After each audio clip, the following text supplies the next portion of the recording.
How to find someone on Facebook by email.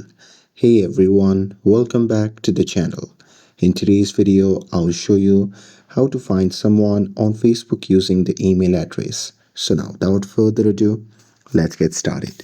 So here, first thing first, open the Facebook app on your phone and make sure that you're logged in to your account. And now here, once you are inside the app, just tap on the search icon which can be seen in the top right side of the screen. And now here, once you are inside the search section, just tap on the search bar at the top, and there you can simply type in the email address of that person that you want to find.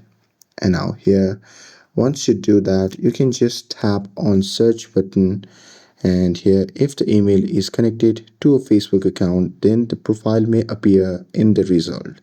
And here if the account shows up, you can just tap on the profile to view it, and there you can simply send the friend request if needed.